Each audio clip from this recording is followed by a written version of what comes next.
Hola, ¿quién está con el micrófono abierto?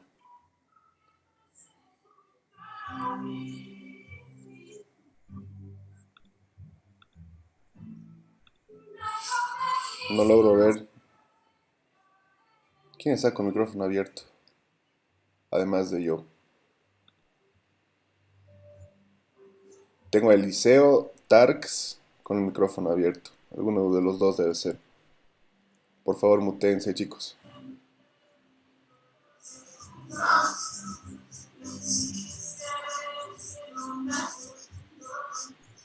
No voy a comenzar hasta que Shakira deje de cantar.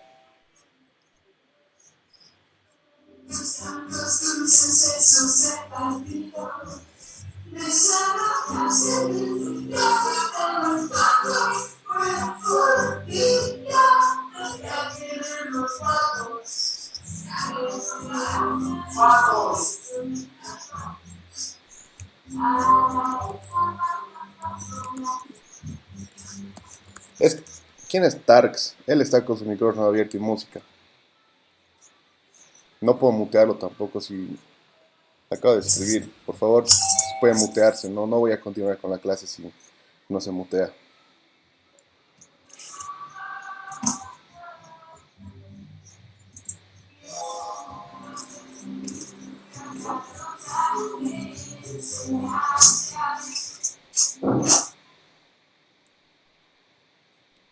Neider, también puedes mutear tu micrófono, por favor.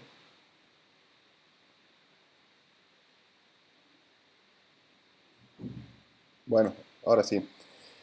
Eh, ¿Tienen alguna consulta de lo que es calidad, de lo que hayamos visto, o necesitan que lo haga desde cero? Pueden escribirme en el chat si tienen alguna consulta respecto a esto.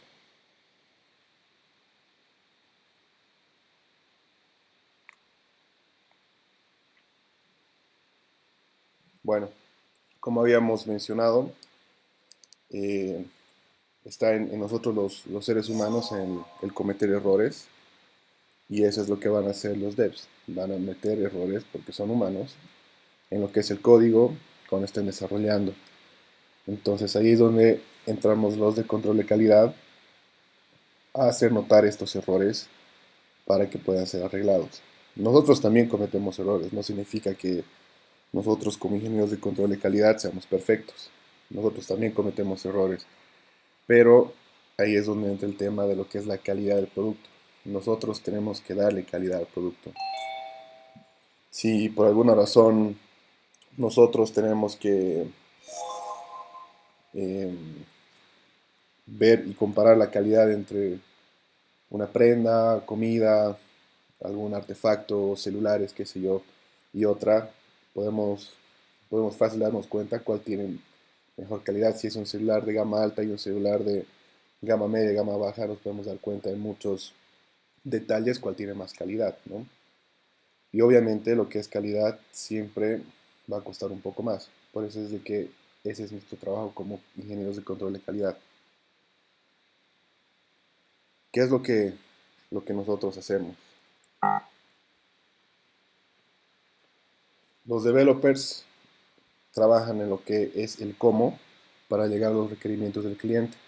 Así como yo les he pedido en la tarea ciertos requerimientos, los clientes también tienen sus requerimientos de qué es lo que necesitan, qué es lo que quieren o cómo quieren que sea su producto. Entonces los developers trabajan en el cómo. ¿Cómo llegamos a alcanzar esto?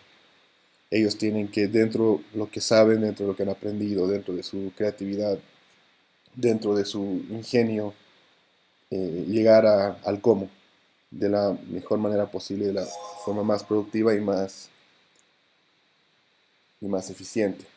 No Adita, no, ni siquiera yo tengo permiso para grabar, pero la estoy grabando yo y voy a intentar compartirles de alguna forma. Eh, si bien puede que sea un poco pesado, tal vez lo puedo subir a un drive y de ahí eh, se los puedo compartir. Ok, volviendo al, a lo que estábamos hablando. Entonces los desarrolladores trabajan en el cómo. ¿Cómo llegan a los requerimientos? ¿De qué forma? la más eficiente, la más productiva. Ellos tienen así como nosotros tenemos metodologías, tenemos formas, tenemos herramientas, tenemos marcos de trabajo, ellos también. Entonces nosotros como testers vemos en el cómo y el por qué. Siempre nos tenemos que preguntar cómo, por qué, qué hace, qué hace el sistema, por qué lo hace de esta forma, qué pasa si hago esto. Esas preguntas tenemos que hacer nosotros, porque nosotros como QAs tenemos que ser bien curiosos. Tenemos, tenemos que eh, tratar de ver diferentes escenarios, porque el usuario es impredecible. El usuario no siempre va a hacer lo que se le indica que tiene que hacer el, el software, sino siempre va a haber alguna forma, alguna otra forma que va a intentar hacerlo. Entonces, estos escenarios tenemos que verlos nosotros, los ingenieros de control de calidad, para poder cubrirlos y testearlos. Entonces, nosotros vemos esta forma. Además, que como nosotros los QAs vemos lo que se ha desarrollado desde otro punto de vista, pensamos tal vez desde otra manera, perdón. Tenemos diferentes metodologías, tenemos diferentes approaches, tenemos diferente forma de trabajar. Entonces, esto es muy importante eh, para nosotros los QAs. Ahora, ¿qué es lo que hacemos? Si bien los developers eh, trabajan el proyecto al igual que nosotros a un trabajo diario, nosotros somos la interfaz entre lo que es el usuario y el equipo del proyecto en el que se está trabajando, y nosotros aportamos con otro tipo de conocimiento, aportamos con otro punto de vista sobre qué es la funcionalidad del producto que se está entregando. Entregamos, nosotros adicionamos información tanto al usuario final como al equipo de desarrollo para que no hayan espacios ni hayan huecos. No sé si me entiendo. Nosotros cubrimos todo eso para que el producto tenga mayor calidad. La idea es de que no tenga errores, no tenga huecos, no tenga espacios, que todos los escenarios puedan ser cubiertos, que nuestra creatividad, nuestro conocimiento se lo entregamos al equipo. Si bien habíamos hablado con, con Kai en clases de que es importante saber decir las cosas, nosotros como ingenieros tenemos que saber la forma, tenemos que ser bastante asertivos y decirles, mira, esto no está funcionando como debería funcionar y bueno, pues lo siento, es un error, es un bug. Tenemos que saber decir las cosas, porque somos nosotros quienes cuestionamos cuando se ha hecho un fix, cuando se ha hecho algún feature y les decimos, está bien, está mal, está funcionando bien, no está funcionando como debería funcionar. Entonces ahí es donde entramos nosotros los QAs. Ahora, respecto a lo que es calidad, eh, hay bastantes estándares de lo que es calidad, pero hemos visto dos approaches respecto a lo que es calidad en software, que es el manejo de defectos y la calidad de los atributos. Tenemos estas dos. Entonces, el manejo de defecto puede ser, o sea, se muestra a lo que son las fallas que hay en los requerimientos de usuario, en los requerimientos del usuario final. Pueden ser efectos o defectos comunes como algo que no se puede entender en los requerimientos o un error de diseño, o puede ser lógicamente no está funcionando bien, la relación entre ciertos módulos, entre ciertos aspectos del software no esté funcionando bien, que tarde mucho en cargar algo, que hayan errores de validación, que hayan errores de código, que haga que haga lo que no tiene que hacer o que no haga lo que tiene que hacer. Eso es muy importante saber cuál es el concepto de lo que es un defecto. Entonces, esto está basado en manejar estos defectos. Siempre estos defectos nosotros los vamos a categorizar por la severidad que tiene, qué tan severo puede ser, si es bajo, si es medio, si es crítico o si realmente es un blocker. Usualmente manejamos esa severidad. Eh, Esto se maneja en lo que es cuando uno hace el planning, uno define cuáles son los criterios y los conceptos de cuál es bajo, cuál es medio, cuál es crítico y cuál es blocker. Eso es muy importante como nosotros como QAs saber cuáles son eh, estos niveles de severidad. Puede que encontremos un bicho que sea un blocker, como también puede que encontremos un bicho que sea súper bajo, que sea un error en una letra, que se llaman typos, o simplemente el color de un borde, son cosas pequeñas. Después tenemos lo que son eh, los, los atributos, ¿no? Según lo que les habíamos dicho en la anterior clase, está mejor ejemplificado en lo que es la ISO IEC 25010 del 2011. Este estándar describe cuál es la jerarquía de estas 8 características de calidad y cuáles son sus subcaracterísticas. Si bien tenemos estas 8 de acá, eh, puedo explicarles un poco más. Y acá está. Entonces tenemos lo que es la funcionalidad, que puede estar completamente funcional, que funcione de la manera correcta y la manera apropiada. Ojo, siempre y cuando todo esto es en base a, a los criterios y a los requerimientos que el cliente nos dé. Si el cliente quiere que la página web funcione solamente a la mitad de la pantalla, por decir un ejemplo, para este proyecto que el cliente lo requiere así, es correcto, puede que para otro no, pero siempre y cuando van de acuerdo a los requerimientos del cliente. Después tenemos la eficiencia en el performance. Eh, Cuánto tarda en, en hacer ciertas acciones, eh, la capacidad de los recursos que podamos tener. ¿Quiénes alguna vez han abierto una aplicación y se ha quedado cargando o simplemente llenan un formulario y tarda un montón en meter los datos a la base de datos? Entonces, este performance es muy importante porque el usuario final muchas veces no entiende todo lo que está pasando por debajo para que se pueda, eh, se pueda cumplir lo que el usuario está haciendo. Pero también es importante que nosotros como equipo de desarrollo sepamos de que el usuario es exigente y no va a estar esperando 5 segundos, 10 segundos para que un formulario cargue. Otra cosa puede ser que tengamos errores de conexiones de internet, pero es importante que, que tengamos eficiencia en lo que es el performance. Otro es la compatibilidad. Es importante que según los requerimientos, vuelvo a repetir, si un requerimiento es solamente para Android y no es para iOS, ahí no sería compatible con iOS, por ejemplo.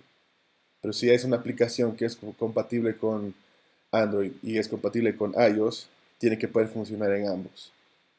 Eh, Puede que también nos vayamos al lado del sistema operativo. Hay algunos, por ejemplo, alguna aplicación, el Xampp. El Xampp hay para Windows, hay para Linux y hay para Mac. Entonces esa compatibilidad es importante. Otro punto importante es la usabilidad. La usabilidad mucho va a lo que ve el usuario, las interfaces de usuario, qué tan estéticamente puede ser, qué tan user-friendly puede ser, qué tan accesible puede ser. La experiencia de usuario es muy importante. que sea intuitivo, que lo puedan aprender rápido, que sea operable. Todas estas características de la usabilidad es importante. A veces puede que la aplicación esté funcionando muy bien, pero los colores que pueda tener puede chocar un poco al usuario. O la forma en cuántos clics tiene que hacer un usuario para llenar un formulario o meter datos. A veces hay algunas aplicaciones que solamente con un clic ya lo pueden hacer, pero hay otras que tienen que hacer 3 o 4 clics, cambio de formularios y demás. Eso afecta a la usabilidad. Entonces, ahí es donde nosotros tenemos que, como control de calidad, decir la manera más fácil para el usuario es que la usabilidad sea de esta forma, que trabaje de esta forma, que uno pueda meter un formulario sin necesidad de hacer tanto alboroto o tanto show o llenar tantas cosas. Hay algunas veces que un formulario tiene, tiene que meter datos muy extraños o de alguna forma bien diferente, y eso lo hemos visto en la anterior clase, en la práctica, viendo esta página de userinterface.com. Ahí ustedes han podido darse cuenta. Ahora, la- otro punto es qué tan maduro, qué tan disponible puede ser el- el producto que estamos dando, que pueda ser fácil de hacer un recover, que podamos confiar en este producto. No que el usuario diga, pucha, no, no es tan bueno, a veces funciona, a veces no funciona, sino el usuario tiene que llegar a decir, sí funciona y funciona bastante bien. Es importante que este aspecto también. Otro es la seguridad. También, qué tanto puedes confiar en el producto que tienes respecto a lo que es seguridad. ¿Qué van a hacer con tus datos? ¿Qué tan íntegro puede ser? ¿Qué tan auténtico puede ser? Es importante que esta seguridad eh, pueda, es importante que le podamos dar esta seguridad al usuario. Otro punto es la mantenibilidad. ¿Qué tan mantenible puede ser el software? Mencionarles que el software nunca se muere. Siempre tiene que haber una mantenibilidad. Tiene que haber un nuevo feature que salga, tiene que haber cambios. Por eso es que tenemos diferentes versiones cuando nosotros tenemos un software. A veces en las aplicaciones de nuestros teléfonos nos dice actualización. Tienes que actualizar tu WhatsApp. Imagínense si WhatsApp se queda donde está ahora y no implementa nuevas cosas. Si se acuerdan, hace un par de años, en WhatsApp no habían stickers, no podías compartir un audio y mover el dedo para que sigas grabando el audio, tenías que mantener apretando. Entonces todo esto es lo que hace mantenible, que sea reusable, que se pueda modificar, que se lo pueda seguir testeando. Repito, un software nunca debería morir, siempre tiene que haber actualizaciones, el mundo va cambiando, las tendencias van cambiando y muchas aplicaciones y muchos productos van de acuerdo a eso. Y el último es la portabilidad. ¿Qué tan adaptable puede ser? Eh, qué, qué- en qué plataforma se lo puede tener? Eh, en qué sé yo, en qué sistemas operativos podemos tener el producto que estamos teniendo? ¿Qué tan adaptable puede ser? Si yo lo tengo en un sistema operativo, ¿cómo funciona este otro sistema operativo? ¿Sí? Esto es más o menos lo que es calidad. ¿Hay alguna pregunta que tengan para que alguna duda? Me pueden escribir en el chat y yo con gusto les respondo.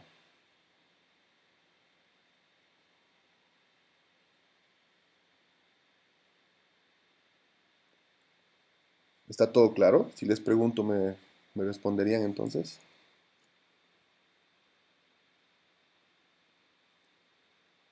Bueno, vamos a ver cuando tomemos examen. De todos modos, tiene la diapositiva. En caso de que si tienen alguna pregunta, me lo pueden hacer durante la semana. Bueno, la práctica no la vamos a hacer porque ya le hicimos la clase pasada. Y bueno, los best practices, no sé si tienen alguna duda, porque en realidad lo que quiero llegar y poner más hincapié es en las técnicas de diseño y en lo que son los test cases como tal, que era su tarea y es a lo que realmente necesitan saber. Bueno, creo que no hay dudas de los best practices. De todos modos, les voy a mandar una URL que es en inglés de donde hemos sacado esta idea de los best practices. Eso al final de la clase, porfa. Ok, entonces tenemos las técnicas de diseño. Voy a... eh, vamos a ver bastante esto de las técnicas porque es importante que sepan hacerlas, es importante que sepan escribir los test cases y es importante que lo sepan escribir de la manera más óptima posible. Uno podría escribir muchos test cases con diferentes escenarios o pequeños escenarios. A ver, tengo una pregunta. ¿Cómo se define el nivel de dificultad de los QA? O sea, es diferente de cuando se califica en Scrum.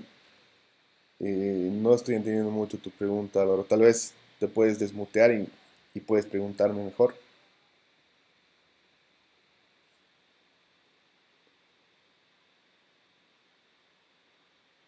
Álvaro.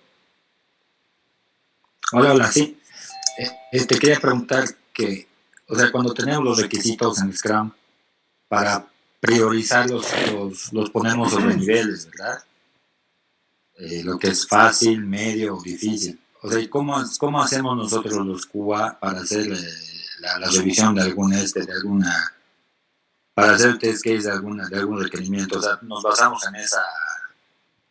en lo que hemos rankeado antes o tenemos que hacer nuevamente lo de lo medio, difícil?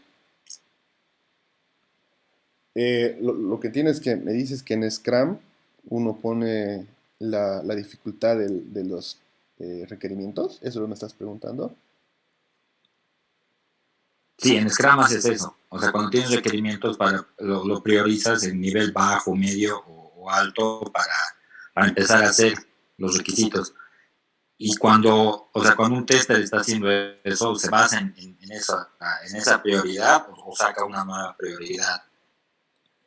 Bueno, hay que tomar en cuenta que cuando uno está haciendo el planning y ve las tareas, los features, cuáles son los más difíciles, cuáles no son tanto, depende mucho de la necesidad y los requerimientos del cliente. Recuerden que tenemos 2 semanas para presentarle algo que esté funcionando al cliente. Si el cliente quiere comenzar por lo más difícil y necesita eso ya no más, ahí no nos queda de otra que hacer caso como QAs y que los desarrolladores trabajen en ese feature que es difícil y nosotros hagamos el control de calidad de lo que ha desarrollado el, el developer. Ahora, es muy diferente lo que yo mencionaba de las severidades. Cuando encontramos defectos que puedan ser de nivel bajo, medio, crítico o blocker, eso ya lo definimos nosotros, eso ya vemos nosotros. Si nosotros encontramos un bicho que es, eh, que es simplemente un error de escritura, o simplemente es eh, no sé, como les decía, un color, tenía que ser color azul y es color verde. Esos son bajos, son, son bichos bajos, que también pueden tener una prioridad alta. Si, por ejemplo, tenemos una aplicación que su pantalla de inicio me tiene errores de escritura y diferentes colores diferentes a lo que habíamos visto, la prioridad es alta, porque es lo primero que vería el usuario. No es bueno confundir lo que es severidad con lo que es prioridad. A veces tenemos el problema de que un QA dice, este bicho tiene severidad, qué sé yo, media, pero la prioridad es alta, se lo tiene que arreglar ya nomás. Y muchas veces el developer dice, no, no es tan prioritario. Entonces, siempre hay que hablar y de una buena forma de discutir cuál es la prioridad del bicho que hemos encontrado, del defecto. ¿Qué tan rápido se lo tiene que arreglar? Esto es importante. No sé si he respondido a tu pregunta, Álvaro.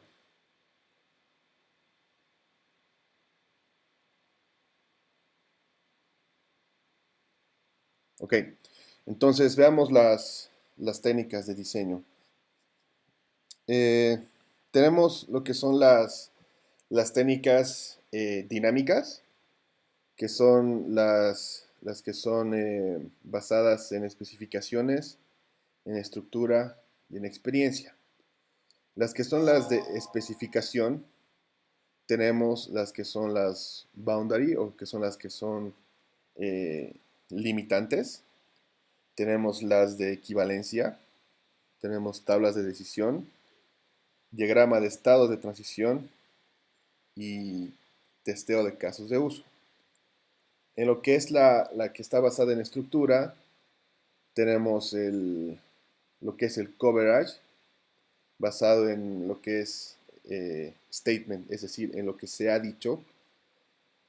Otro que es basado en las decisiones, otro que es basado en las condiciones y en múltiples condiciones.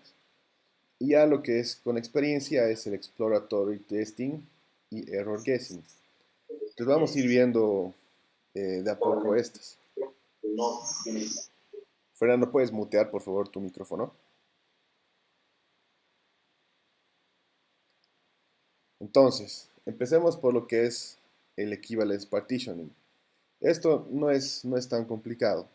Si digamos, tenemos, tenemos que testear un rango. En este caso tenemos un ejemplo de una edad que es entre 18 y 56 años. Tenemos los escenarios que son válidos y los escenarios que son inválidos. Entonces, válido sería si el testing que estamos haciendo está entre los 18 y 56 años. Verificar que el campo ingresado es de 20 años. Entonces ahí sería válido. Pero si estamos verificando que el campo es de 58 o de 60 años, ya es un escenario inválido. Lo mismo si es menor a 18.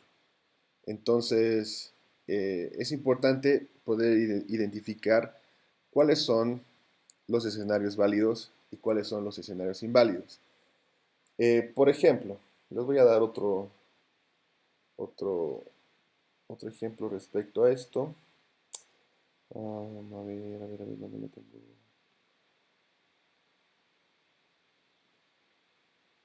Dame un segundito, voy a buscar un ejemplo de esto. Este no es. Creo que está en mi computadora del trabajo. Por ejemplo, si tenemos una tienda que tiene diferentes tipos de clientes. Por ejemplo, tiene clientes que son eh, los clientes normales, los clientes tipo Platinum, que son los que tienen ciertos privilegios, y los clientes tipo Gold, que son los que tienen más privilegios. Entonces tenemos estos tres escenarios.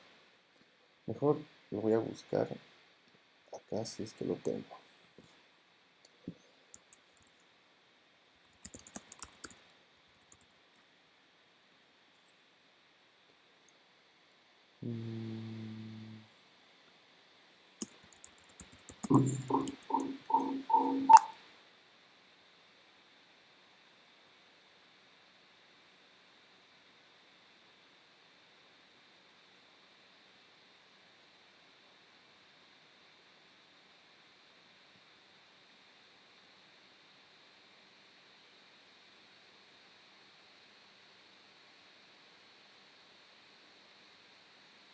Bueno, no lo encuentro.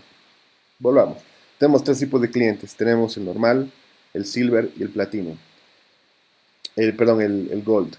Entonces, de estos tres clientes decimos, el escenario dice que el cliente gold que que pueda comprar más de 50 bolivianos en productos de marca, no sé, pongamos un ejemplo, Cris, tiene descuentos. Entonces, ahí estamos diciendo que el caso es que sea un cliente Gold, que gaste más de 50 bolivianos. Entonces, ahí tenemos un caso de prueba de que sea Gold, gaste más de 50 bolivianos en productos CRIS. Entonces, si es un cliente Gold que gasta 40 bolivianos en productos CRIS, sería un escenario que es inválido porque no estamos cumpliendo la condición. Si es un cliente que es Gold, gasta más de 50 bolivianos en productos PIL, también es un escenario inválido porque no estaría cumpliendo la regla que se está dando. Entonces, a lo que vamos con esta técnica es saber cuáles son los escenarios válidos e inválidos según la cláusula o según lo que estamos queriendo testear. ¿Sí? ¿Alguna pregunta respecto a esta técnica?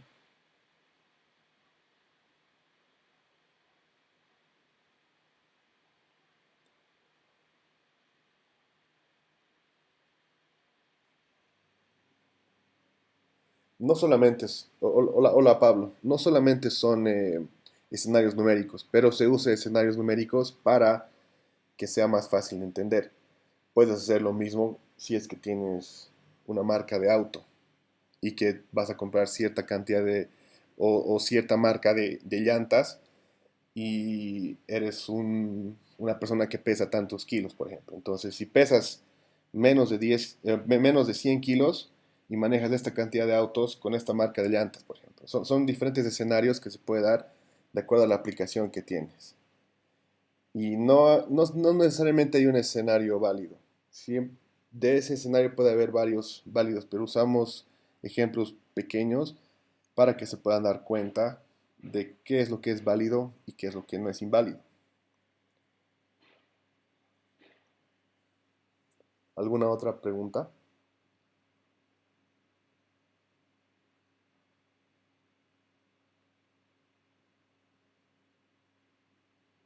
Bueno, seguimos con la de boundary o límites.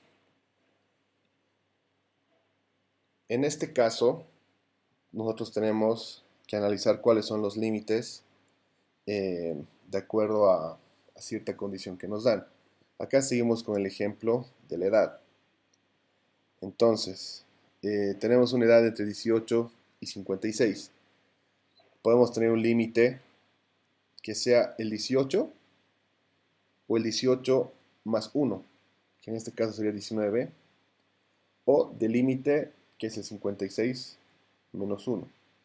Entonces ahí estamos limitando un poco de cuáles serían los escenarios inválidos y cuáles serían válidos. Uno puede darse,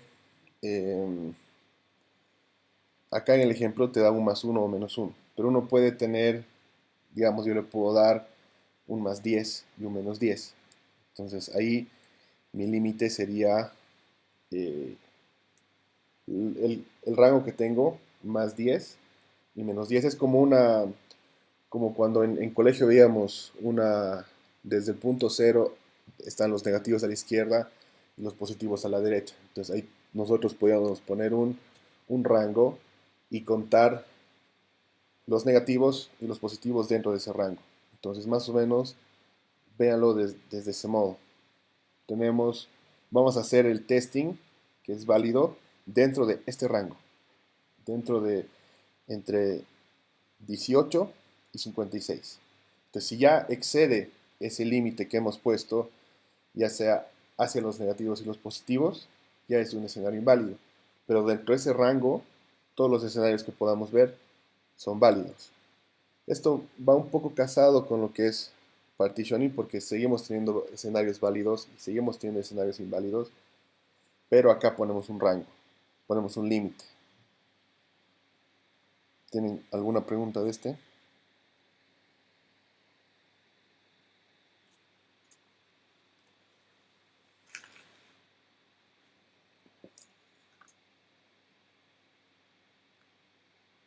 En realidad no, hola Jesse, en realidad no siempre tus test cases van a ser numéricos.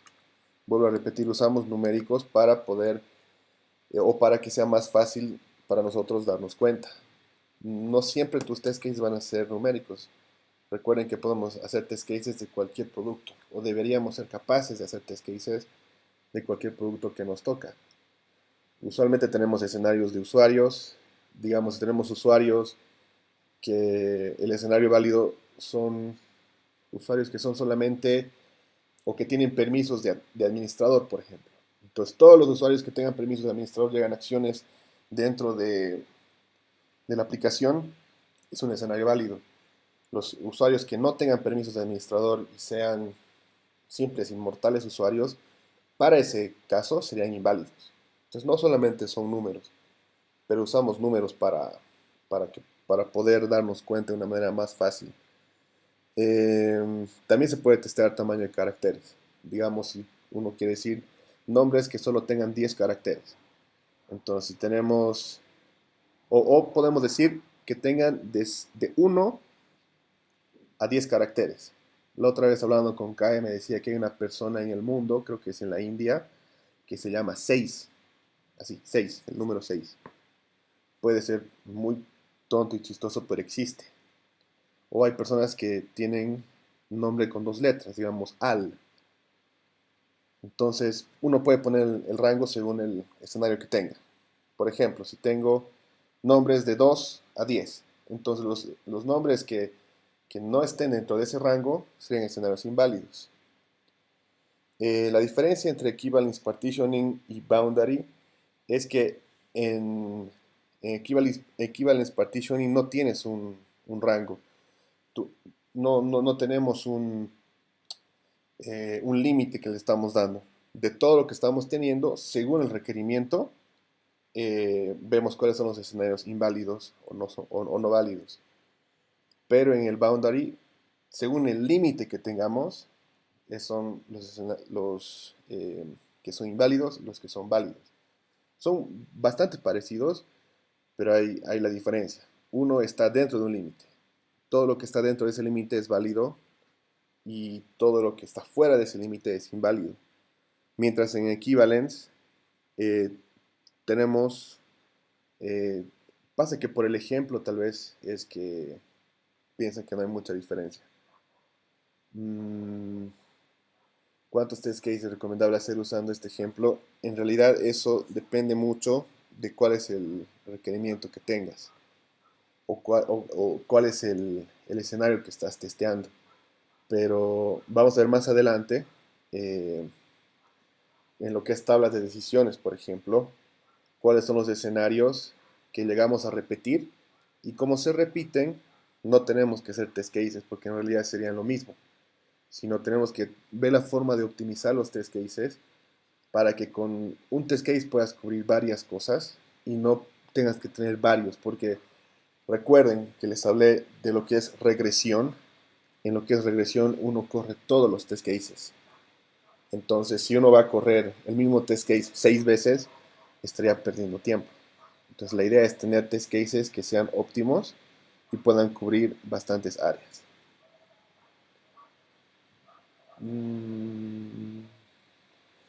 Por ejemplo, en el caso de la página Mercury Tools, un ejemplo posible con la dinámica, más o menos, para tener un ejemplito más. En Boundary se nos da los parámetros o podemos ponerlo nosotros.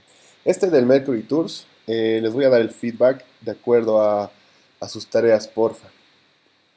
En Boundary se nos da los parámetros o podemos ponerlo nosotros. Por ejemplo, el parámetro máximo para el número telefónico es 15, pero la app admite hasta 30. Como el de la app. Puedes usar un escenario, por ejemplo, en este caso de los números telefónicos, si el campo te da hasta 30, ya tienes un límite ahí.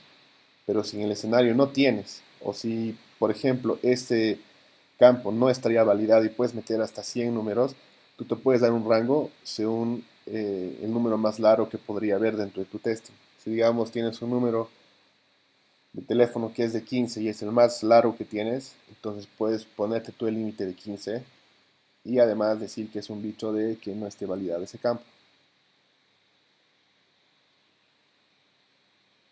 ¿Más preguntas, chicos?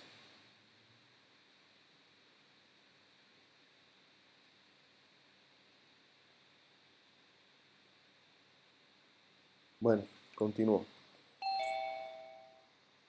Tenemos el de tablas de decisiones. Michael, ¿puedes mutearte, por favor? Ok. Gracias. Esto es lo que les decía hace un momento. Tenemos las tablas de decisiones En este caso, el ejemplo que tenemos es el ingreso de un mail y de un password. Entonces, ¿qué condiciones podemos tener? Tenemos lo que es el email y el password.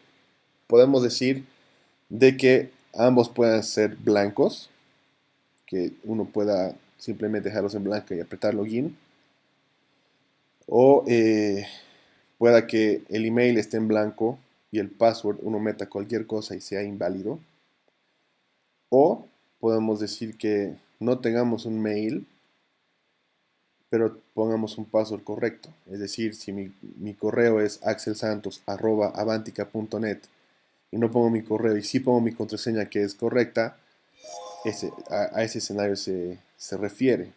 Ahora, puedo tener un correo inválido, por ejemplo, alguna persona que no esté en el dominio de Avantica. Entonces, pepitoperez@avantica.net no tiene un correo en Avantica. Entonces sería un correo inválido y además el password esté vacío. Otro es que ese Pepito quiera entrarse al correo Avantica y ponga su correo con el dominio de Avantica y un password que va a ser inválido. Puede que Pepito meta su correo de Avantica y ponga un password válido de alguna de las personas que estén en el dominio de Avantica. O puedo entrar yo y poner axelsantos@avantica.net y dejar en blanca o en blanco mi password. O poner mi correo y equivocarme. O poner mi correo, mi contraseña correcta y ahí va a funcionar. Entonces, ¿cuáles son los expected de todos estos test cases que vimos? Uno me va a decir que entre un correo y un password porque está en blanco. La validación, a eso me refiero. Otro me va a decir que también meta mi correo. El otro también me va a decir que meta mi correo porque en estos tres escenarios mi correo está en blanco. Otro me va a decir que entre un correo inválido porque Pepito quiso meterse y no es un correo válido. Otro va a ser que Pepito quiera meterse con su contraseña y ambos sean inválidos, entonces va a tener una falla en el login. Otro es que meta un correo inválido y la contraseña sea correcta, entonces le va a decir que meta un correo válido. Lo mismo va a hacer con este porque le falta el password y con este también va a fallar porque el login no es el correcto. Y aquí sí va a estar bien porque este va a poder ingresar con su dominio, con el dominio de Avantica, por ejemplo, y va a poder entrar a su correo. Entonces, es muy importante, tenemos el número de combinaciones y el número de los valores de condición por el número de las condiciones que tenemos. En este caso tenemos tres combinaciones y tenemos, ¿cómo se llama? Tenemos tres condiciones y tenemos tres valores. Entonces en este caso tendríamos 9 test cases, que son estos de acá. 1, 2, 3, 4, 5, 6, 7, 8, 9. Entonces, acá vamos a ver de que solo un escenario es el que realmente va a funcionar, porque los demás me van a dar error. Voy a buscarles un ejemplo más bonito de esto para que me puedan entender. Aguárdame un segundo, por favor.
Acá hay un ejemplo que vamos a poder entenderlo mejor.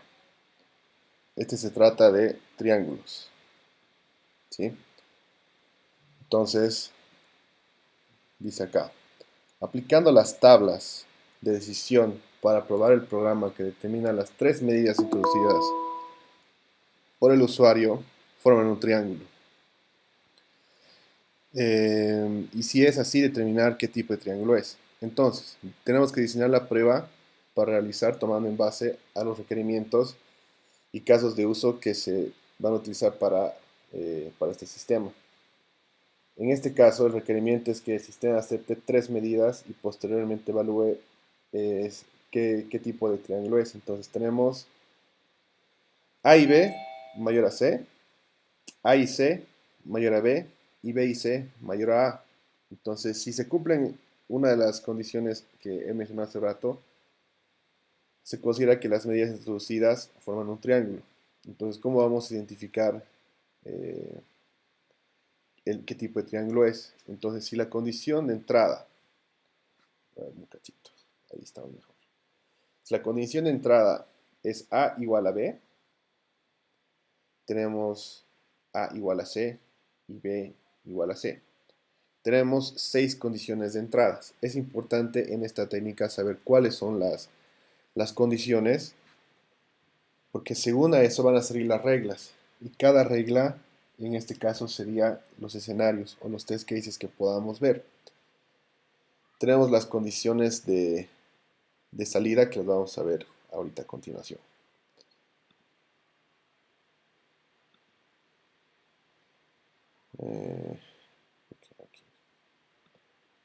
Entonces, para identificar el número de reglas,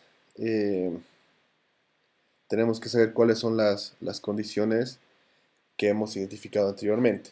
Si se recuerdan, tenemos las condiciones que A y B mayor a C, A y C mayor a B, B y C mayor a A, y que A sea igual a B, A igual a C y B igual a C. Entonces, es como las condiciones que identificamos y se podría decir las combinaciones que pueden haber entre estas condiciones. Entonces, tenemos 6 combinaciones y los posibles valores serían 2, falso o verdadero. Entonces tenemos 64 reglas en total, porque según la fórmula que tenemos, según este caso, serían eh, los posibles valores elevado a la cantidad de condiciones que tenemos. Entonces en este caso tendríamos 64 reglas. No vamos a escribir 64 test cases por cada regla que tengamos. Entonces tenemos que definir las combinaciones posibles de estas reglas en una tabla. Entonces acá, si podemos ver, ahí tiene las 64. Ucha, qué fea esta página. Las 64. Entonces, si se dan cuenta, hasta el número 32 ha llenado verdaderos, según las 6 reglas que tiene. A ver, vamos a hacerlo así.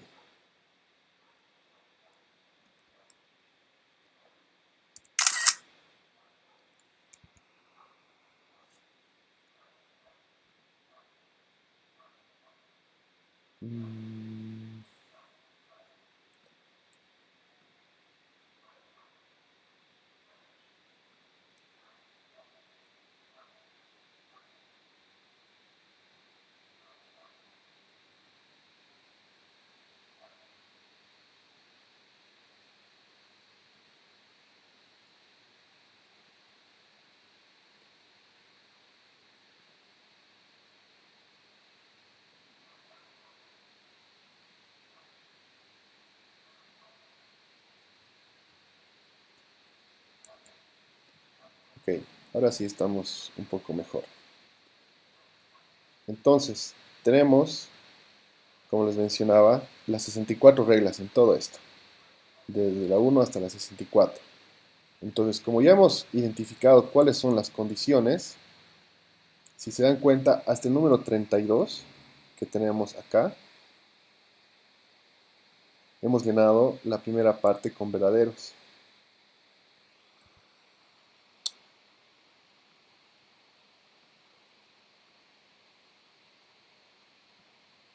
Hasta acá tenemos verdaderos y falsos.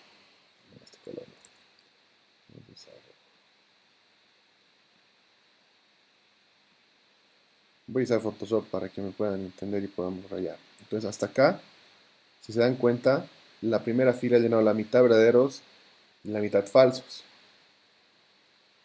Después la segunda fila, de esos 32 hasta el 16, son mitad verdaderos y mitad falsos. La tercera fila ha hecho lo mismo hasta el 8.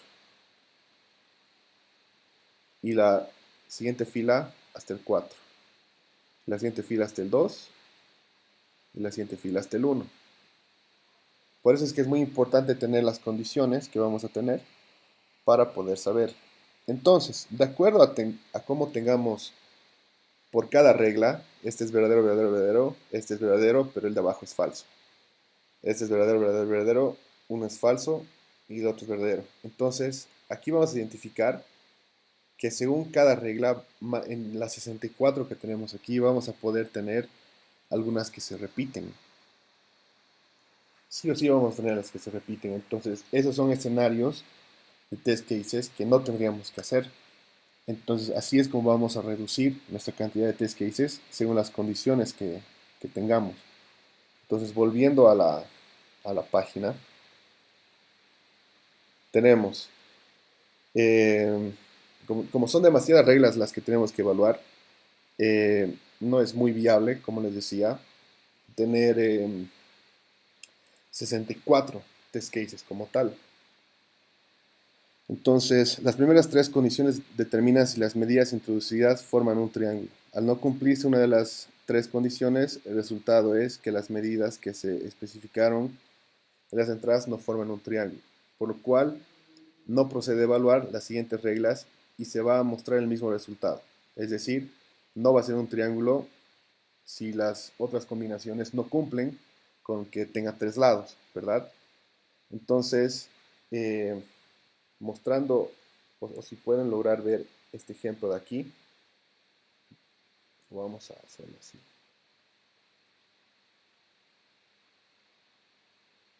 Si se dan cuenta, de las 64, la 1, 2, 3, 4, 5, 6, 7, 8 son las únicas que cumplirían la regla de que sí sea un triángulo de acuerdo a estas condiciones. Las demás reglas no cumplen. Si bien es un ejemplo en el que la mayoría de las reglas no cumplirían y serían test cases que sean escritos en vano porque no cumplirían, entonces este ejemplo agarra y todo se simplifica a esto. Si es triángulo, tenemos de la 1 a la 8 que sí son. Y tomamos una a la 9 para tomar el caso de que no sea un triángulo. Porque las otras que están en plomo, en el ejemplo de aquí abajo, son las que no formarían un triángulo. Entonces, el siguiente paso sería incluir estas posibles acciones, así como determinar las acciones de salida por cada regla. Entonces acá, es triángulo y según lo que hemos identificado, todas son triángulos. Pero habría que ver si el triángulo es escaleno, isósceles, equilátero o simplemente es imposible. Es decir, que tenga los tres lados, pero no formen un triángulo. Digamos que los tres lados sean iguales. Entonces, ahí tenemos cuáles son las acciones.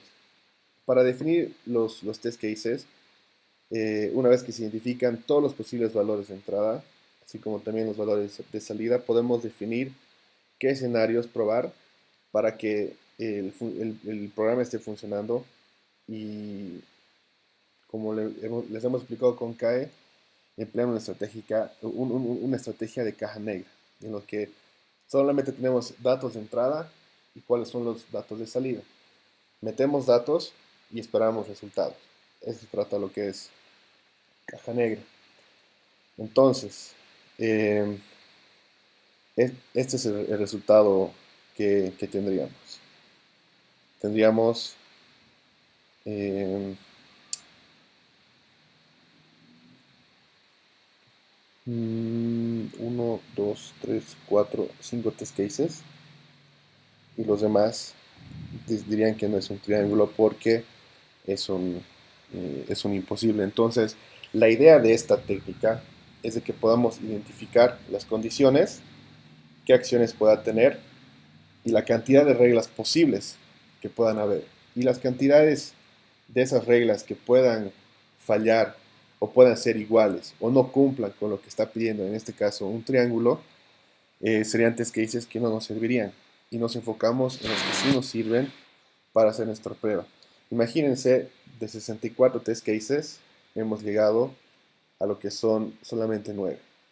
Entonces, esa es la importancia de que con 9 test cases podemos probar todo lo que nos pide el enunciado de saber si es un triángulo o no.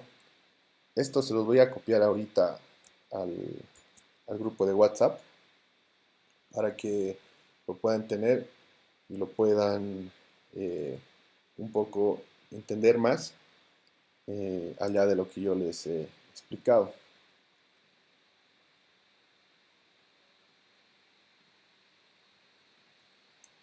Ahí está.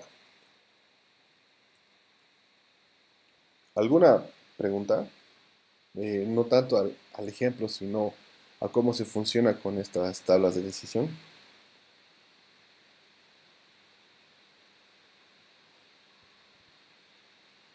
En la parte de Mercury Tools realiza una tabla de decisión en la parte de login teniendo dos condiciones y dos posibles valores, teniendo así cuatro reglas. Solamente la regla en la que las dos son válidas le doy el acceso a home y el resto queda en login por ser inválido. O sea, en realidad, en este caso, tienes dos escenarios, puedes tener dos test cases. Uno, que tu mail y tu password sean correctos, y otro, que tu mail y tu password puedan ser inválidos, ¿no ves? Porque si tú metes blanco uno, blanco el otro, o inválido uno, inválido el otro, igual no vas a poder ingresar, igual te va a salir un error. Entonces podrías tomar esos dos escenarios. Y ahí testeas todo lo que tenemos en este ejemplo del login. ¿Sí? ¿Alguna otra pregunta?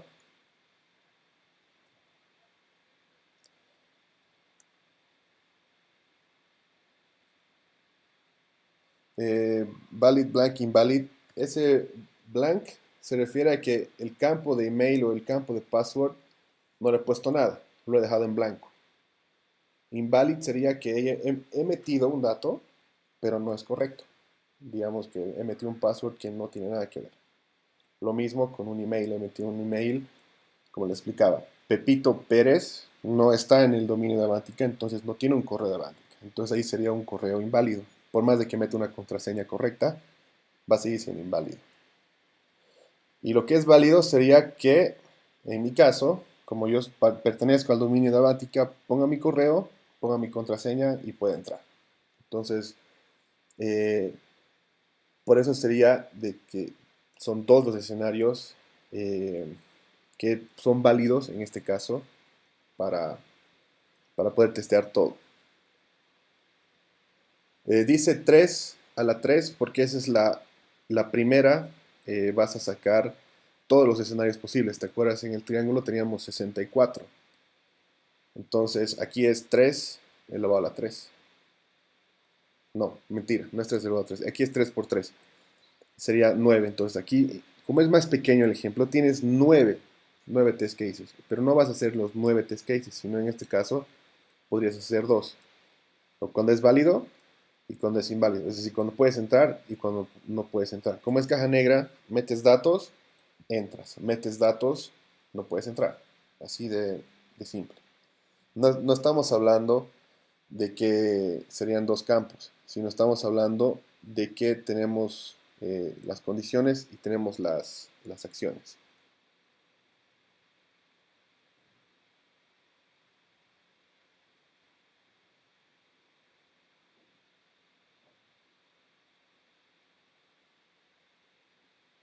En este caso tenemos 9 escenarios, no son 3 escenarios.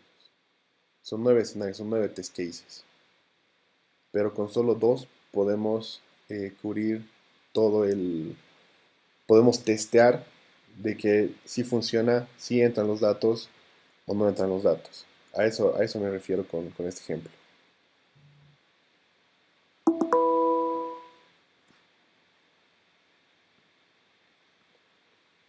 ¿Alguna otra pregunta?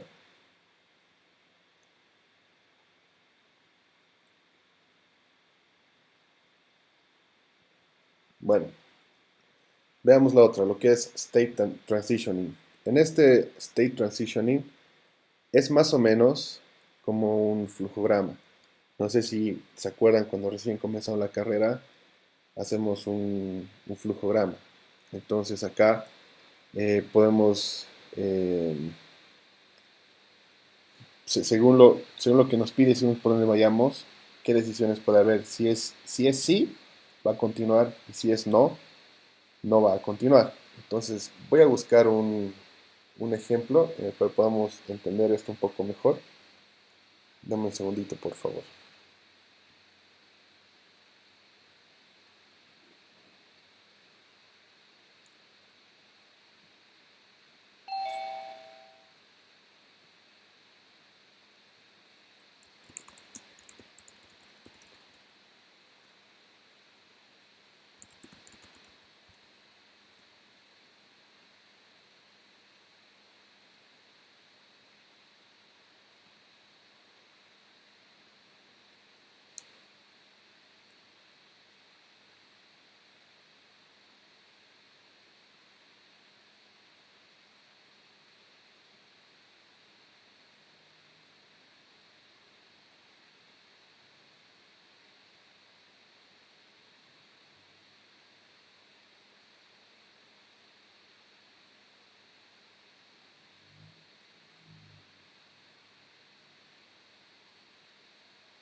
Ok, con este ejemplo vamos a poder entender un poco mejor.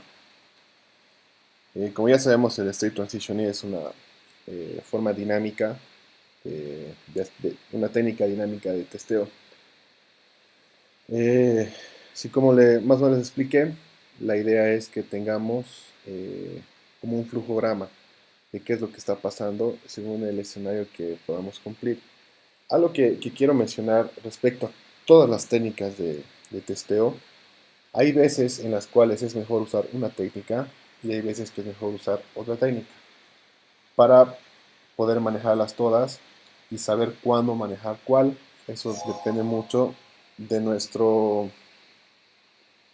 eh, depende mucho de nuestra creatividad, nuestro intelecto, nuestro ingenio, qué sé yo. Pero no significa que tienen que usar todas las técnicas para un escenario. Si ahí tienen que ver ustedes qué técnicas usan mejor. Es como en el fútbol. Digamos, una persona sabe hacer tecniquitas, otra persona sabe patear penales. No va a patear penales todo el partido, ni va a hacer tecniquitas todo el partido. Va a hacer diferentes cosas para llegar al objetivo que sería ganar. En este caso igual, tienen diferentes técnicas y tienen que saber manejarlas, saber usarlas dependiendo el escenario y el requerimiento que tengan para el test case. Me acaba de hablar Carla aquí al grupo y dice, las personas que aún no tenemos grupos, aún tenemos la opción de conformarlos. Eso lo vamos a ver al final, porfa. Si bien ya tenemos grupos conformados y uno se ha deshecho por irresponsables, podemos ver cuáles son los grupos que tienen 4 personas y te podemos agregar a uno de ellos. Ya tengo yo mi lista de los grupos y las personas que me han mandado. Entonces, de acuerdo a eso, si estás en el grupo de WhatsApp, me puedes escribir por privado y decirme yo no tengo grupo o ya estaba en tal grupo y somos tantos. Porfa. Ok, entonces volvamos. Esta State Transitioning Testing Technique, como les decía, es un flujograma. Según los pasos que tenemos que seguir y ahí hay que tomar decisiones según los requerimientos. Si yo tengo que hacer esto, si se cumple lo que hice, continúo. Si no se cumple, me voy a otro estado y ya sea termina ahí o me voy para atrás para continuar. Porque así es como funcionan los flujogramas. Entonces tenemos 4 partes en este modelo de estado de transición. Tenemos el abrir y el cerrar. En este caso, si estamos hablando de un cajero, si tenemos suficientes o insuficientes fondos. Ahí es como comienza y como termina.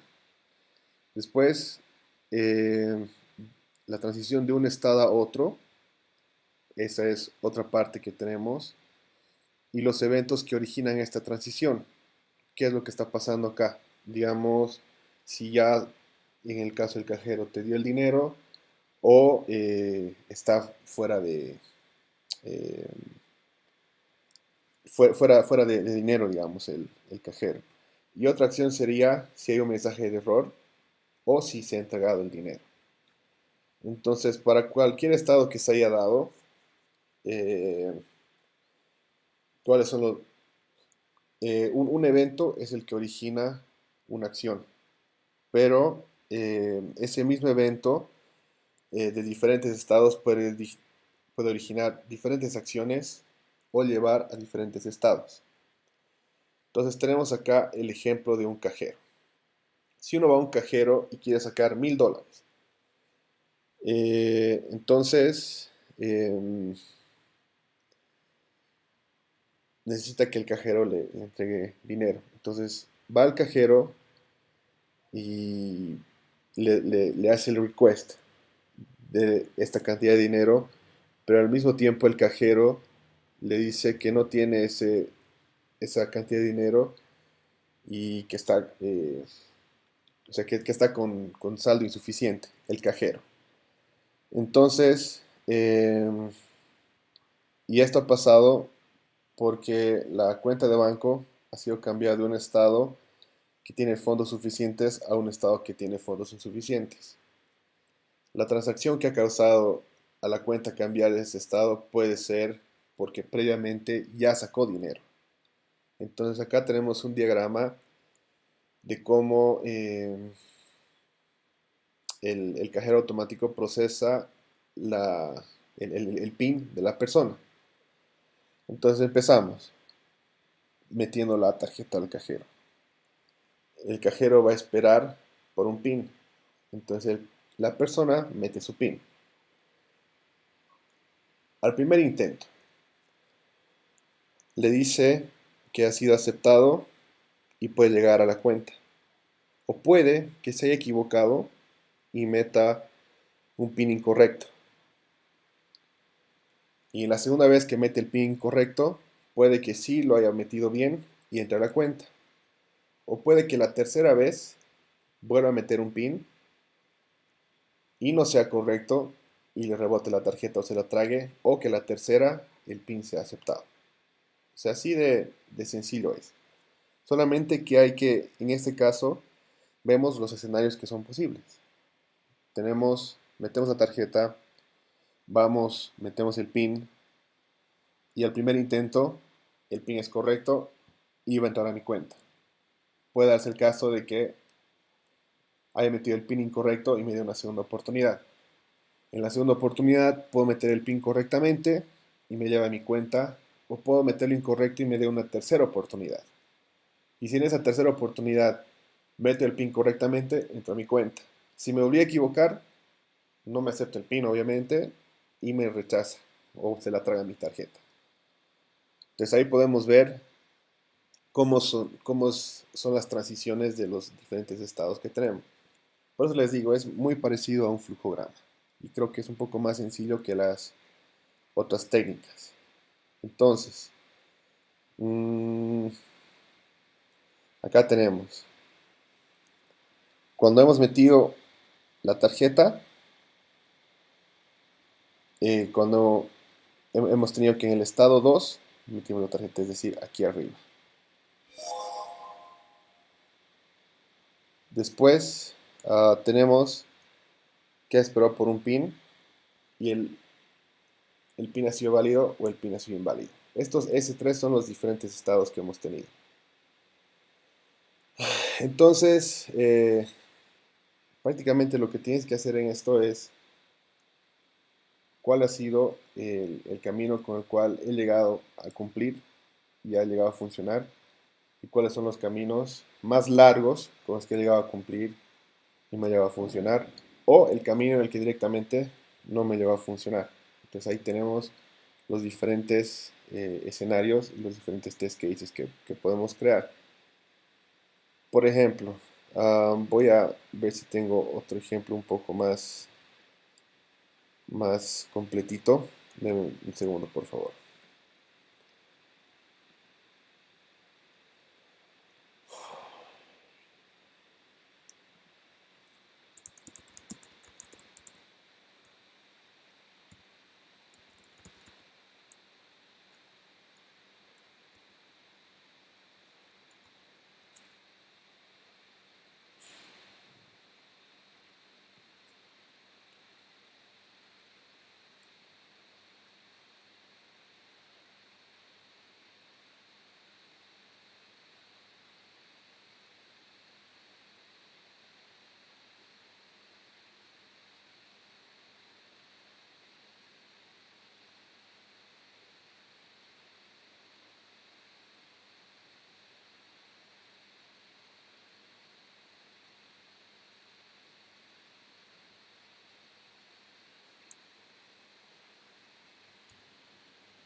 Ok, acá tenemos otro ejemplo de un ascensor.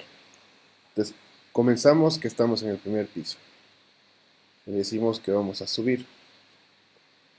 Entonces, obviamente apretamos el botón y comenzamos subiendo el ascensor.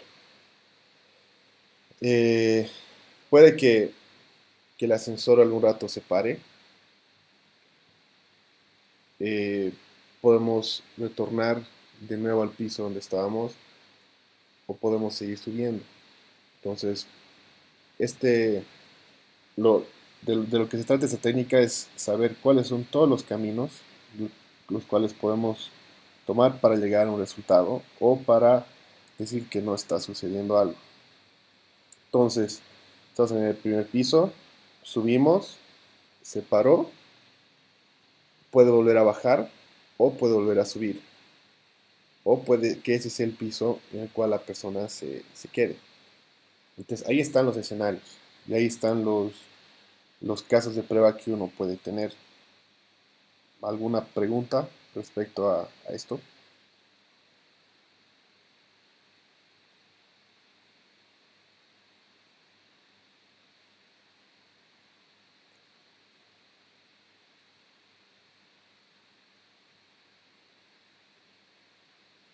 Bueno, entonces continuamos. Tenemos todavía 25 minutos y que vamos a ver hasta dónde llegamos en esos 25. Tenemos el use case testing. Eh, este tipo de testeo es más por un caso de uso. Voy a, voy a ver si podemos encontrar un ejemplo más distinto al que tenemos de lo que es email y password y podemos usar ese ejemplo. Pero en realidad el caso de uso es, no sé si alguna vez han hecho diagramas de casos de uso, en cómo el usuario trabaja con cierto escenario. A eso se refiere el caso de uso. Mm,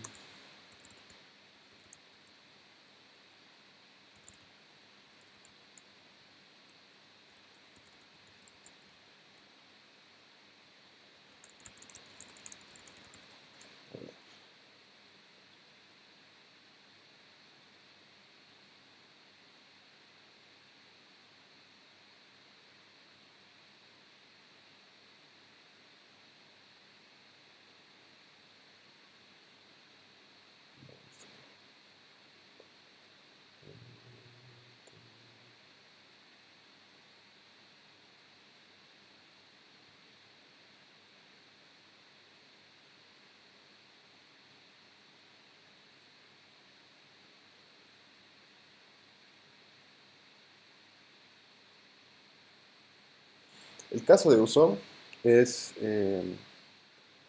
la descripción de un conjunto de interacciones con el sistema.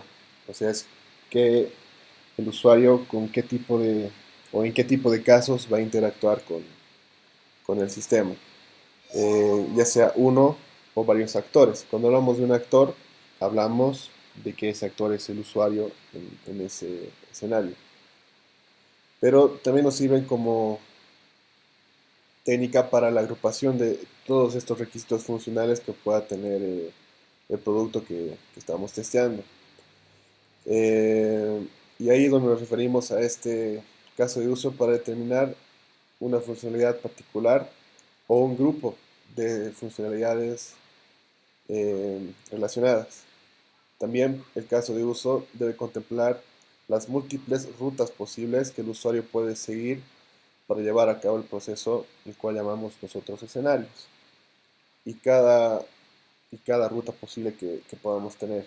Entonces, acá les voy a mostrar un ejemplo que tenemos dos escenarios distintos para un caso de uso. Voy a mostrar esto de acá. Entonces, tenemos dos posibles escenarios. Digamos, pongamos un ejemplo que el caso de uso es la publicación de una noticia o de un post, o por ejemplo, no sé, tenemos WordPress y queremos publicar algo, o simplemente poner algo en tu muro de Facebook. Entonces, podemos publicar la noticia desde el home o publicar la noticia desde el bloque de noticias. Entonces, ¿qué actores tenemos en este caso? O usuarios, que sería el administrador o un simple usuario del sistema. Entonces, ¿cuáles serían los pasos necesarios para el escenario 1? Que tenga acceso a Internet, que tenga acceso al bloque de noticias, que pueda crear una noticia o pueda editar, o pueda, o sea, tiene esos dos, crear una noticia o editar una noticia, y que la pueda visualizar eh, la, como una nueva noticia. Después tenemos el segundo escenario cuando ya es un administrador que tiene acceso a Internet, tiene acceso a los contenidos del sitio, va a donde está la biblioteca de noticias y crea una noticia. Y después lo puede visualizar. Entonces, hay muchas ocasiones y existen muchas formas en las cuales se puede realizar esta misma acción. En este caso hemos visto dos, una que sea mediante un usuario y otra que sea mediante un administrador. Eh, Cada uno de estos recorridos pueden ser diferentes, pueden tomar diferentes acciones y tal vez roles, pero conforman una única idea de lo que es el caso de uso, en este caso la publicación de una noticia. Entonces, para asegurar que lo que estemos haciendo sea correcto, tiene que haber una serie de casos de prueba. Entonces ahí es donde entran los test cases. Si bien un test case no es lo mismo que un test case sería un caso de prueba, no es lo mismo que un caso de uso. El caso de uso va a tener diferentes casos de prueba dentro de él. Entonces, ahí es donde en este caso de uso tenemos que identificar cuáles son los diferentes casos de prueba que pueden estar dentro de este e identificar cuáles son. Ahora, si bien aquí tenemos lo que es un test case, que es lo que hemos visto, y creo que en vez de mostrarles este, voy a mostrarles una presentación que me mostró la licenciada, ya que hemos tocado este tema, nos vamos a quedar acá. Entonces, ¿qué sería un test case? Es un conjunto de acciones que se ejecutan para verificar la característica o funcionalidad particular de una aplicación de software. Son, en realidad son casos con pasos adentro. Entonces, cada uno de esos pasos nos va a llevar a ver si ese caso se cumple o no se cumple. Los test cases son indispensables en el ciclo de vida de software. Si bien lo vimos en la anterior clase, lo que es el ciclo de vida de software, los test cases sí o sí van. O sea, no puede haber alguien que te diga, sí he testeado, y luego está tu test cases. Ah, no he hecho. Entonces, tiene que haber test cases sí o sí. A veces es un poco tedioso, a veces uno no quiere hacerlos, pero es importante tenerlos porque si no, ¿cómo vamos a probar? Eh, lo que vimos, el test escenario versus el test case. Los escenarios de prueba muchas veces son vagos y son demasiado amplios dentro de todas las diferentes posibilidades que puede haber, diferentes escenarios, diferentes casos, por eso se llama casos. Por eso es que se trata de ser muy específico. O sea, no puede haber un test case general de algo o de una funcionalidad como tal.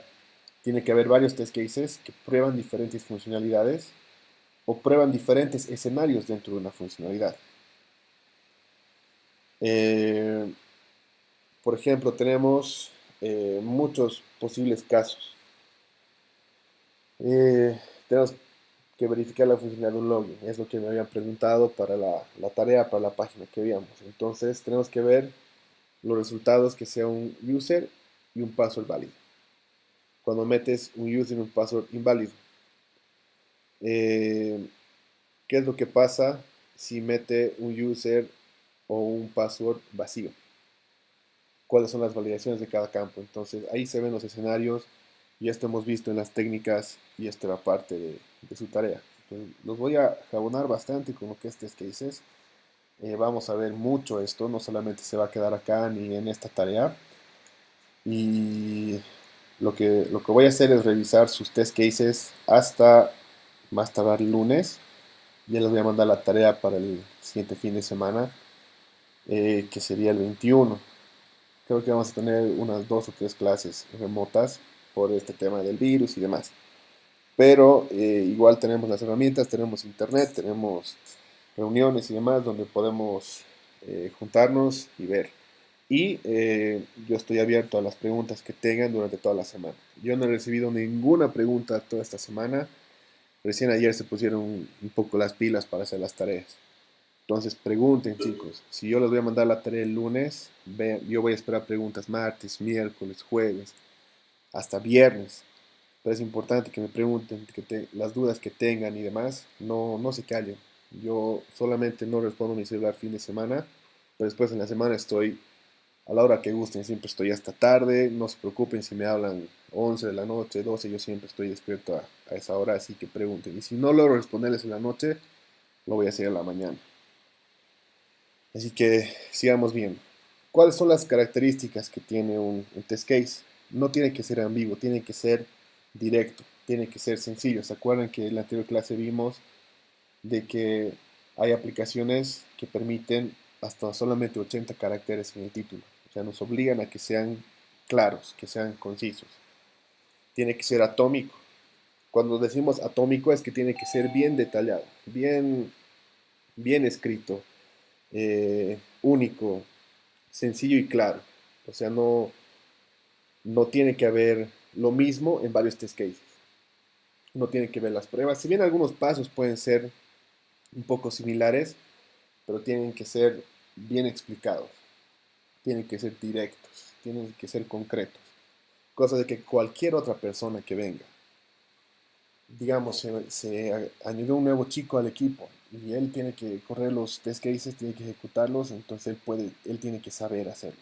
Él tiene que entender lo que se dice. Ojo, algo muy importante. Si en un test case hay fallas de escritura, un typo o se equivocó al decir una palabra, ese rato no importa. Lo importante es que puedas entender lo que dice el test case. Si hay algún error adentro del test case, alguna mal escrito, alguna palabra mal escrita, no significa que el test case falló. Lo importante es que el test case haga y cubra lo que dice el escenario, lo que tiene que hacer el escenario. Y se deben utilizar las técnicas de prueba, que es lo que estamos viendo ahora. Y creo que hoy vamos a llegar solamente hasta el use case. Y los otros tipos de prueba los vamos a ver la siguiente clase. ¿Cuáles son las buenas prácticas de estos test cases? El test case tiene que tener una alta probabilidad de encontrar un fallo. Acuérdense que nosotros como QAs tenemos que encontrar todas las fallas que pueda tener un producto. Entonces tenemos que ver los escenarios los cuales tendría que fallar. Entonces, para alcanzar esto, los que escribimos los test cases tenemos que entender eh, el software y ver la forma en la cual puede fallar. ¿Sí? Esta prueba tiene que centrarse en dos objetivos. Cuando un software no hace lo que tiene que hacer y cuando un software hace lo que no tiene que hacer. Si digamos mi WhatsApp de la nada empieza a mostrar mi cámara cuando yo le he dicho que no haga, o cuando está en un estado apagado mi teléfono, o sea, no apagado, sino con la pantalla en negro, y empieza a mostrar mi cámara, ahí sería un bicho. Y ahí en un test case de eso me tendría que decir, verificar que cuando mi teléfono está con la pantalla bloqueada, la cámara no se encienda. Y si se enciende, ahí ya es un bicho. Entonces, esto es muy, muy importante. Probar si el software no hace lo que tiene que hacer y hace lo que no tiene que hacer. Esto depende mucho de los requerimientos. Si el requerimiento dice que solamente puedo meter un nombre con 15 caracteres y meto un nombre con 16 y me permite, eso está mal. Entonces, es muy importante, por eso es que nosotros los QAs vemos muy a detalle los requisitos, porque esos son los requisitos que se tienen que cumplir y si no se cumplen, son bichos. Otro punto, no tiene que ser redundante. Cuando cuando uno está en regresión, cuando uno está ejecutando los test cases, tenemos un tiempo limitado, así que no tenemos por qué perder el tiempo siguiendo un test case que sus pasos son redundantes, que me repite lo mismo y lo mismo, o el mismo test case básicamente con un paso de diferencia, digamos. Entonces, por eso es de que tenemos las técnicas para optimizar nuestros test cases. Una buena prueba sería la mejor cosecha. Esto se debe emplear o se debería emplear eh, la prueba que tenga más alta probabilidad de descubrir errores. O sea, como les digo, nosotros somos los que encontramos la mayor parte de errores en el software. Los que encontramos decimos, esto no está bien, esto no está haciendo lo que tiene que hacer. Tampoco un test case tiene que ser demasiado sencillo ni demasiado complejo, tiene que estar en un punto medio, tiene que combinar varias pruebas a la vez y ver la forma de encontrar los errores y cada prueba tiene que realizarse separadamente. O sea, yo no puedo ejecutar dos test cases, tres test cases al mismo tiempo. Yo tengo que enfocarme en ejecutar uno y ver si falla o no, si pasa o no. Lo que habíamos visto, el formato básico de un test case es el ID, que tenga un ID, que tenga un nombre claro y conciso, directo, como dicen, al grano. No dar la vuelta y decir, verificar que esto no está funcionando, porque esto, porque esto, porque esto. No. Para eso está la descripción. La descripción uno pone y se puede explayar todo lo que quiere decir. No, no funciona, o verificar que funciona con este caso, con estas condiciones, con estas precondiciones y demás. Y ahí uno sigue con los prerequisitos. Usualmente uno va a tener prerequisitos o precondiciones. A veces uno tiene que tener ciertas cosas instaladas, tiene que tener ciertos permisos a nivel de usuario para correrlo. Digamos, si estamos corriendo test cases a nivel de administrador, necesito tener permisos de administrador o un usuario que sea administrador, porque si tengo un usuario que es normal, no voy a poder ejecutar. Los pasos. Paso 1, paso 2, paso 3. Hay test cases que a veces necesitan tener muchos pasos, pero por lo general la idea es que sean los pasos más claros posibles y no obviar un paso. Porque si yo que estoy escribiendo ya conozco el software y no pongo un paso porque yo ya sé que tengo que ir a algún lado y no lo escribo, la persona que lo ejecute no va a saber dónde tiene que ir. Entonces tiene que ser los pasos claros y sencillos, claros y sencillos. Por ejemplo, ¿qué es lo que hacemos nosotros para cepillarnos los dientes? Entonces vamos primero al baño, donde tengo el cepillo de dientes. Agarro mi cepillo de dientes, lo pongo de una forma vertical con las cerdas mirando para arriba, porque si los pongo mirando para abajo, el dentífrico se me cae, ¿no ven? ponemos cierta cantidad de dentrífico. Le tengo que especificar que sea el tamaño de una arveja, porque si no me puedo vaciar todo el tubo de dentrífico si no lo especifico. Luego levanto el cepillo de dientes con las cerdas para abajo y comienzo a cepillar mis dientes entre un movimiento de adentro hacia afuera. Solamente un ejemplo. Entonces, todos esos pasos hay que especificarlos, porque si no los especifico, la persona que los ejecute puede hacer cualquier cosa. Si le digo llenar el campo y el campo solamente me permite 100 caracteres y él mete 200, entonces a él le va a fallar el test case, por más de que el test case esté apuntando a una buena validación. Entonces, por eso es muy importante que los pasos sean claros, concisos y no sean extensos. Porque un caso de prueba apunta una cosa, uno tiene que testear eso y poner los pasos claros. Y en base a eso hay un resultado esperado. Cuando no cumple el resultado esperado, es fallado. Cuando no llega a cumplir eso, es fallado. ¿Sí? Como les decía, el título tiene que ser descriptivo, al grano, claro y conciso. Debe ser una acción y el elemento a ser verificado. Siempre se pone un verify, un verificar, porque de eso se trata, ¿no? Verificar que esto funcione así, verificar, todos los test cases van con verify. Y en este caso, no mayor a 80 caracteres, hay otros tools que nos permiten más, otros tools que nos permiten menos, y tenemos que tener un resultado esperado.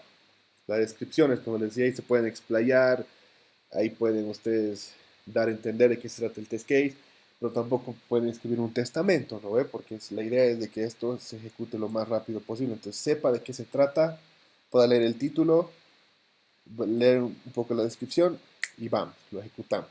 Entonces, la descripción tiene que ser fácil de entender y comunicar de inmediato cuál es el objetivo o a qué va el test case como tal. Los prerequisitos que les decía. Puede un prerequisito que tenga un tipo de cuenta, que se testee bajo cierta plataforma, que, no sé, que tenga ya 100 usuarios registrados y van a hacer una prueba de base de datos. Eso ya depende mucho, ¿no? Pero es importante poner el prerequisito porque si uno no lo pone, puede que haga que el test case falle cuando en realidad es un test case que puede pasar, ¿no? Entonces es muy importante los prerequisitos, es muy importante que puedan poner, obviamente hay test cases que no necesitan un prerequisito, que muchas veces son obvios, son bastante obvios. Luego tenemos los steps, es importante tener los steps, vamos a trabajar para pulir los steps, voy a ver sus tareas, es importante que cada step describe una sola acción. Yo no puedo poner un step que diga hacer esto, esto y esto, ¿no? O sea, cada step es una acción. Esto es un step, el siguiente va a ser el siguiente y el siguiente, así. Debe incluir los datos, información necesarias para cómo ejecutar la prueba. Tiene que explicar, tiene que decir cómo tiene que hacer. A veces se puede poner un ejemplo. Cuando uno dice eh, llenar el campo usuario. Entonces uno pone en el ejemplo que el usuario es Pepito, ¿no? Se puede poner ejemplos. Deben ser claros y concisos y no omitir detalles. Es muy importante. Siempre los test cases son claros y concisos. Siempre tienen que ser fáciles de entender. Ya con la experiencia, uno más adelante lee el título y ya sabe a qué se refiere. Eh, a lo que me preguntaba la Lisen, la anterior clase, es de que cada step tenga su resultado esperado. Hay algunos clientes, hay algunos equipos que no lo tienen, simplemente tienen un resultado esperado al final de todo, pero es importante que cada step tenga un resultado esperado. Así que si un step falla porque el resultado no es el esperado, entonces hace que el test case falle.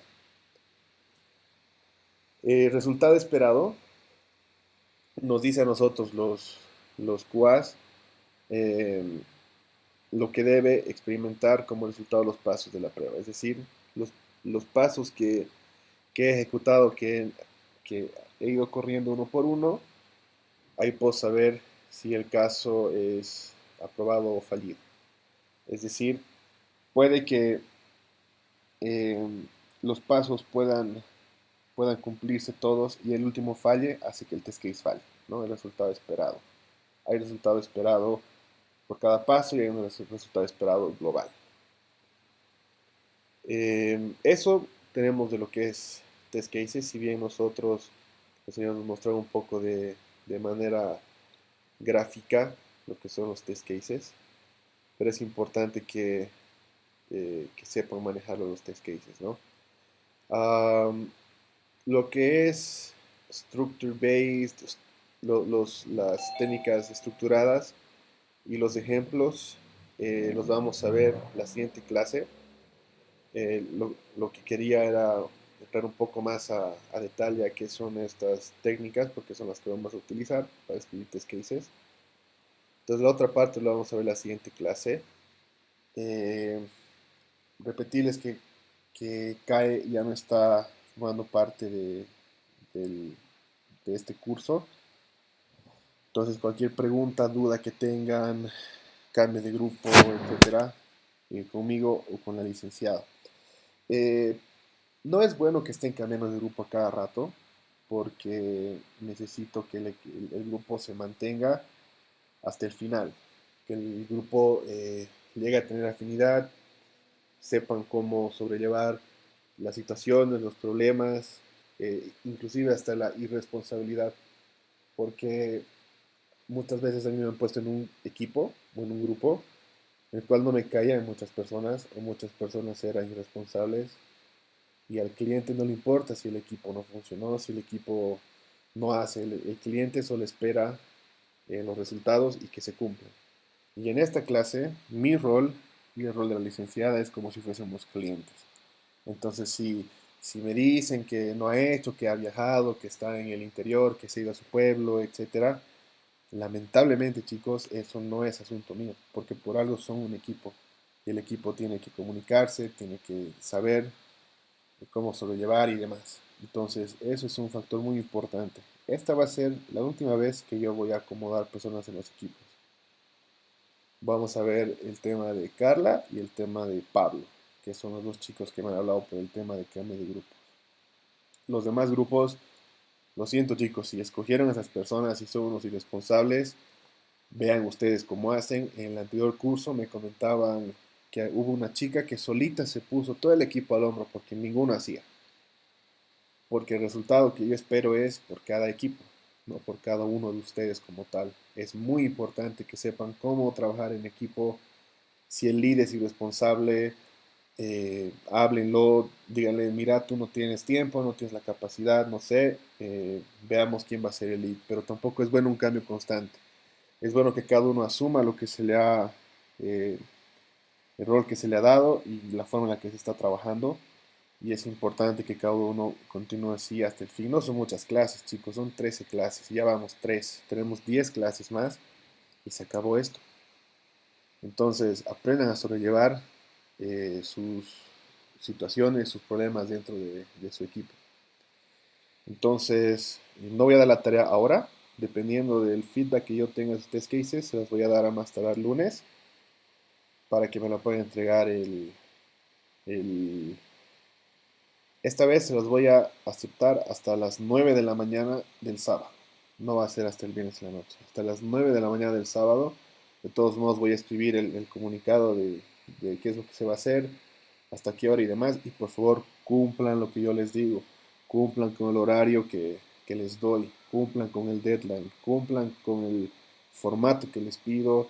La forma en la que les pido. Dos grupos me han mandado RARs. ¿Qué pasa si yo lo estoy viendo desde mi celular y no tengo WinRAR? No puedo ver su tarea, ¿no? Por eso les pedí un Word para que sea más fácil ver sus tareas. Entonces, respecto a Carla y a Pablo, voy a ver en qué grupo los acomodo. Y bueno, eso sería, chicos. Creo que ya son las 12. Entonces, hasta el siguiente sábado, yo les voy a también mandar la reunión de Zoom. Va a ser de esta misma forma.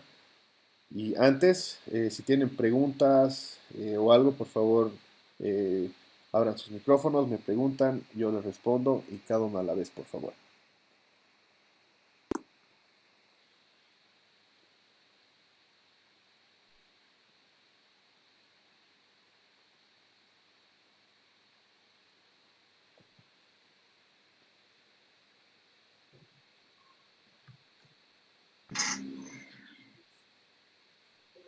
Una pregunta, en el template de ejemplo que la anterior clase nos diste, había un espacio que era para el diseñador del test y para el que va a ejecutar el test.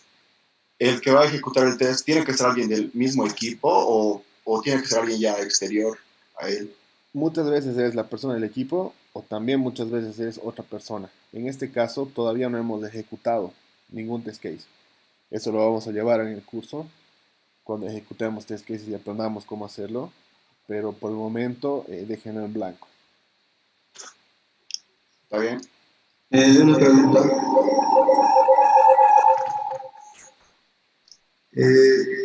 ¿Cómo aplicamos las técnicas de diseño al template que nos proporcionamos?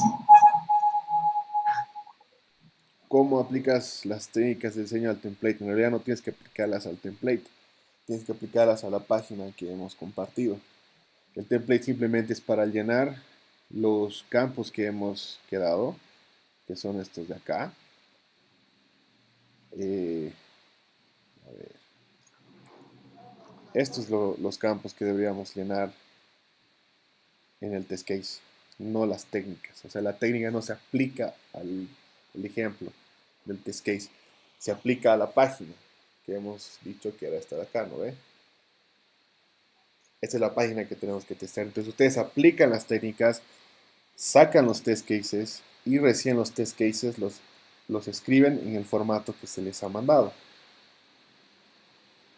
No es al formato, sino el formato es para llenar los test cases que tengamos de esta página con las técnicas. ¿Más preguntas?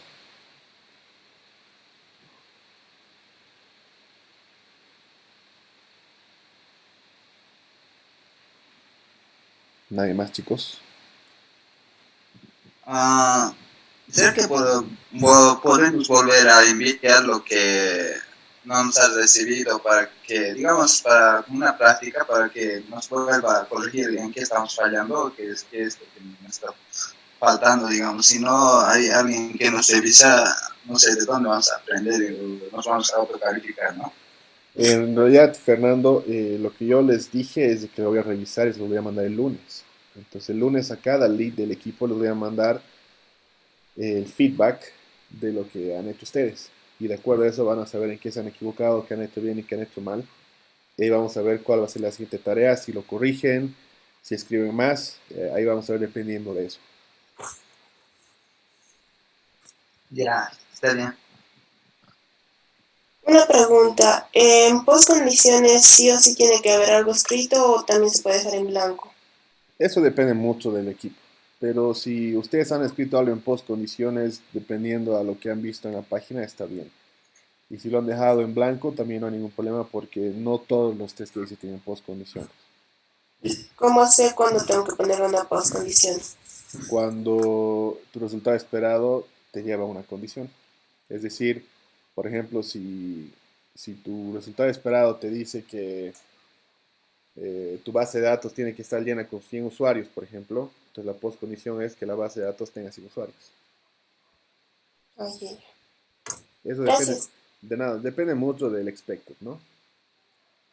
Pero usualmente no se pone mucho. Hay equipos que sí lo tienen.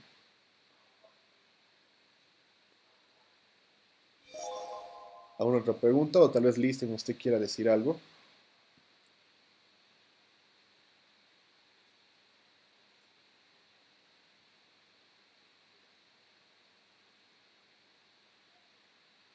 Solo agradecerte, Axel, por todo el apoyo que nos das. Realmente, viendo las cosas de a poco se va aprendiendo.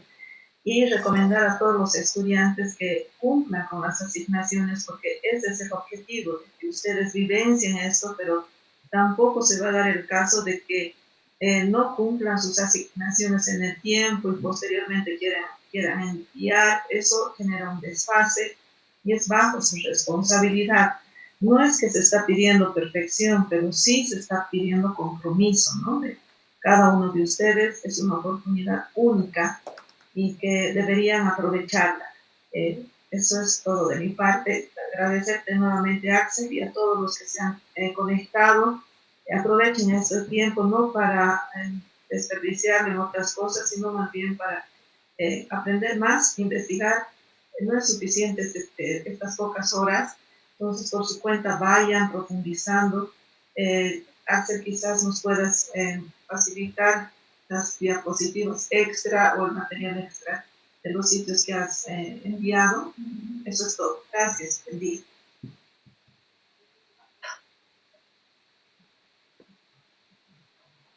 Sí, dicen, voy a mandar las páginas que he visto, los ejemplos que hemos visto y tal vez algunas otras que puedan fortalecer un poco lo que hemos visto hoy día.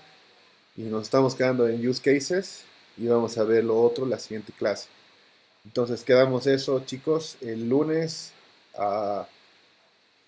en el transcurso del día, les mando sus test cases ya corregidos o con los errores y que puedan darse cuenta que está bien, que está mal. Y ya vemos la tarea. Y la tarea para esta vez va a ser hasta las 9 de la mañana del siguiente sábado. De todos modos lo voy a escribir para que lo sepan. Y si alguno de los compañeros no se ha unido a la reunión, a la charla, o no está pendiente porque no te estaban preguntando si la reunión o si la clase de hoy era presencial o no, la siguiente clase posiblemente también sea remota. Entonces eso lo vamos a ver. Yo cualquier cosa les estoy comunicando y pregúntenme, chicos. Estoy ahí en el WhatsApp. No me pregunten el último día. Tienen toda la semana para hacer. Y pregunten, sean curiosos, tengan dudas. Eso es importante. No tengan miedo de preguntar. Yo siempre les voy a responder en la semana. Y gracias una vez más, chicos, por asistir, por el interés. Y bueno, nos estamos hablando en la semana. Que estén bien y que disfruten su fin de semana. Chao, chao.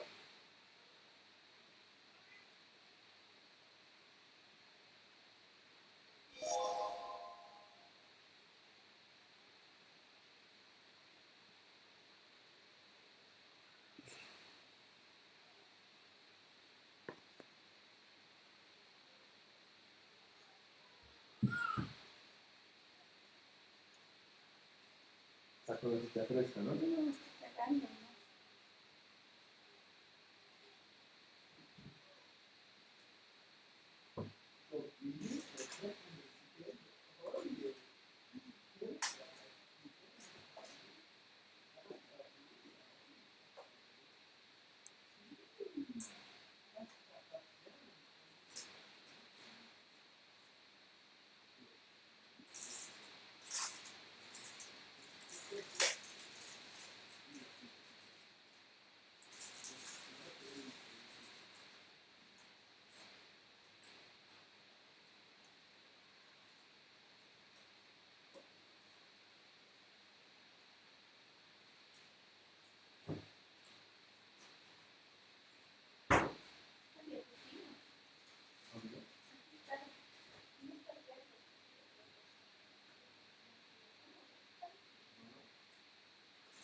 Vamos a hacer de mierda hablar por favor.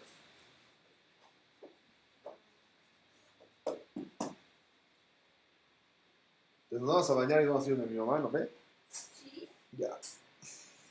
O vamos al IPE y después donde tu mano. Ya. Igual puede estar un poco estresada, esta es la hora, ¿no?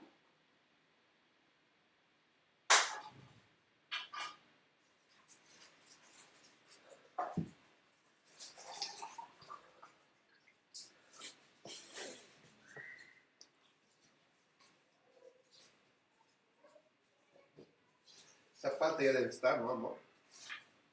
Me tocaba.